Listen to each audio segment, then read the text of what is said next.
Lots of American corporations have helped the CCP rise to its current authoritarian glory. But there's one in particular that may just take the cake. Welcome to China Uncensored, I'm Chris Chappell. China has become the world's biggest threat, but it couldn't have done it on its own. Thanks to both stupid naivete and greed, the West has propped up the Chinese Communist Party. Western corporations are especially guilty of this. They've pumped money and technical know-how into China. But one company in particular did more than just that. And it's probably one you've never even heard of. The business I'm talking about is McKinsey & Company, one of the largest consulting corporations in the world. It's been facing a lot of scrutiny over the past few years for advising Chinese state companies, especially since it also contracts to advise the Pentagon. Sadly, none of the advice they gave China was be less evil. McKinsey's links with Chinese companies run deep. Here are just a few examples. Costco. No, not that Costco. This Costco, the China Ocean Shipping Company. It's a state-owned conglomerate that has played a key role in China's naval expansion. Other friends to McKinsey include Sinochem, a state-owned conglomerate that works closely with the PLA and provides Chinese aid to North Korea and Iran. And Shenzhen Dajiang Baiwang Technology Company, a manufacturer that specializes in unmanned aerial vehicles that is owned by the Chinese drone maker DJI. Yes, the same Chinese drone maker that is on a U.S. Department of Commerce blacklisted entities list. Man, with a resume like that, McKinsey & Company is a shoo-in if they submit to get hired by the Legion of Doom. According to this 2018 New York Times article, McKinsey advised at least 22 of China's biggest state-owned companies, the ones carrying out some of the government's most strategic and divisive initiatives. The Times also reported that McKinsey has produced at least 10 reports in Chinese focusing on Made in China 2025. Made in China 2025 is an initiative that aims to reduce China's dependence on foreign technology and make China the dominant developers of high-tech industries like electric vehicles, next-generation information technology, advanced robotics, and AI.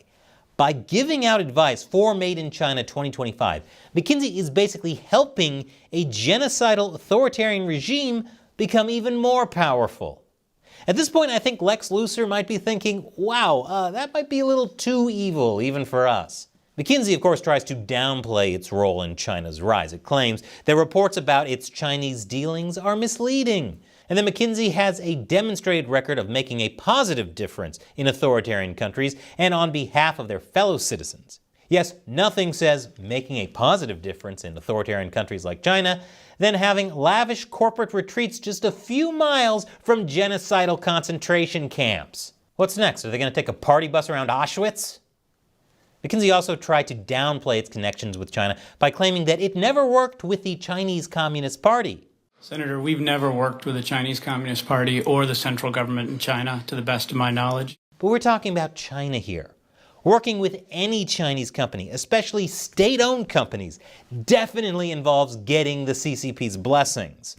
McKinsey knows this. They may be evil, but they're not stupid and evil. No offense, Bizarro. And here's where things get really sinister. The Financial Times recently put out a report that details how a McKinsey-led think tank advised the Made in China 2025 initiative. And it's pretty damning. I'll tell you all about it after the break. Welcome back. U.S. consulting firm McKinsey & Company has done all sorts of, let's say, questionable business with Chinese firms. But it goes even deeper. The Financial Times reports that a McKinsey-led think tank advised China on the Made in China 2025 policy that fed U.S. tensions. The think tank in question is the Urban China Initiative, or UCI. It put out a 310-page book called Scientific and Technological Revolutions Around the World for the NDRC, a major Chinese government agency that forms and guides economic policies. The book formed part of the Chinese government's research for its 13th five-year plan, covering 2016 to 2020.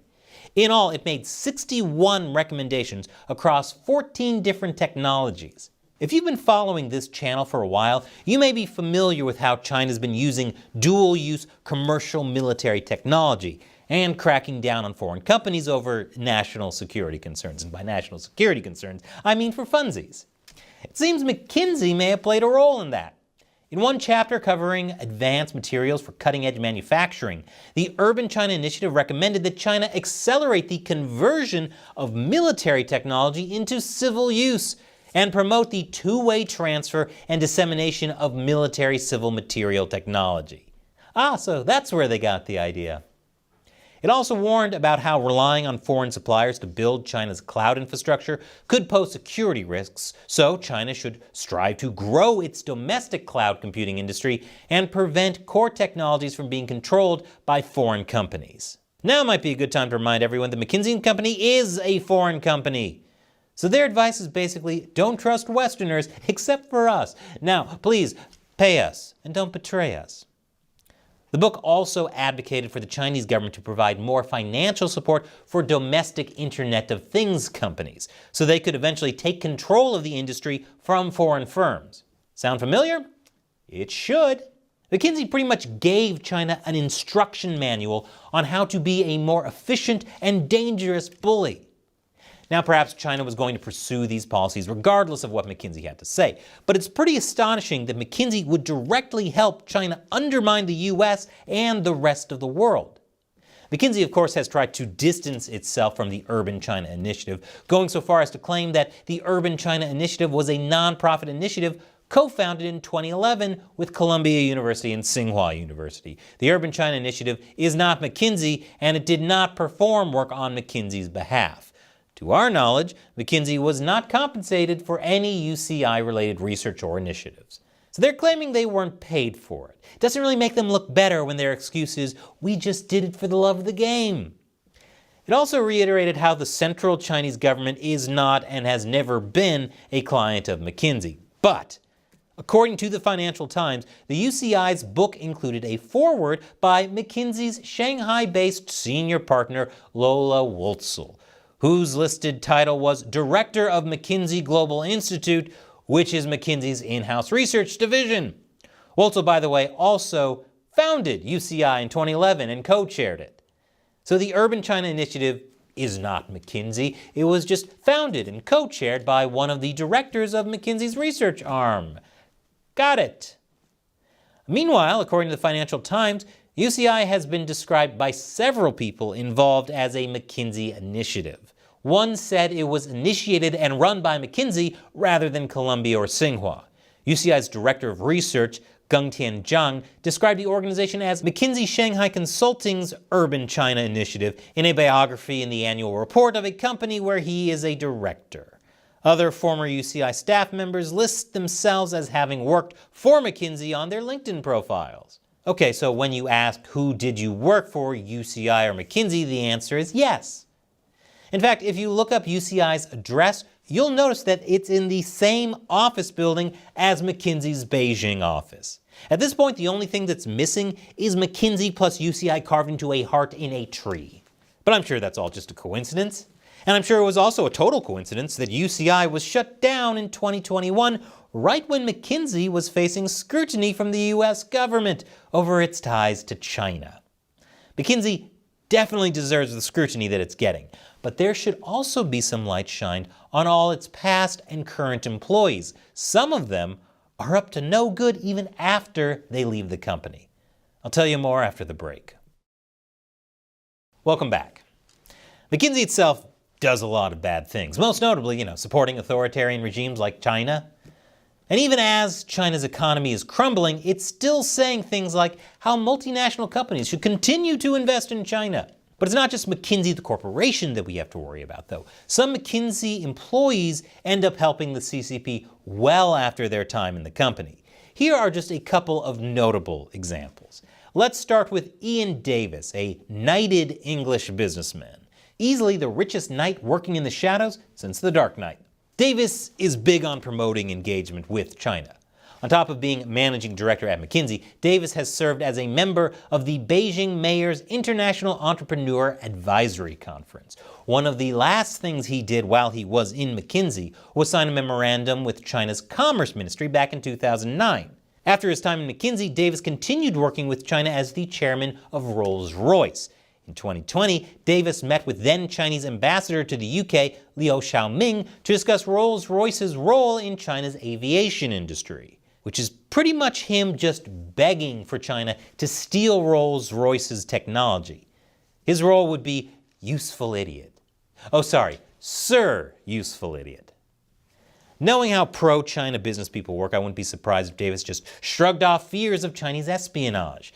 He'd probably say something along the lines of, hey, we've already got dozens of Chinese Communist Party members working in Rolls-Royce, might as well roll with it. I guess it all paid off because just 2 years after Davis left, Rolls-Royce managed to build a new maintenance, repair, and overhaul plant in Beijing.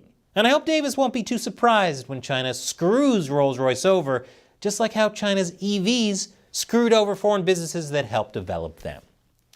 Then there's Dominic Barton, who succeeded Davis as McKinsey's top partner. He recounted how McKinsey was asked by the Chinese government to present some recommendations for economic stimulus programs in 2009. Barton himself apparently presented McKinsey's findings to the NDRC, remember them?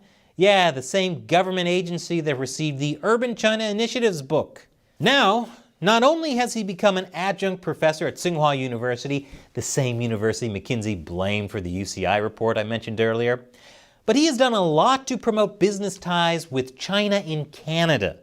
China's business dealings are like Pete Davidson's love life. I have no idea what anyone sees in them or why they keep hooking up, because it always ends poorly.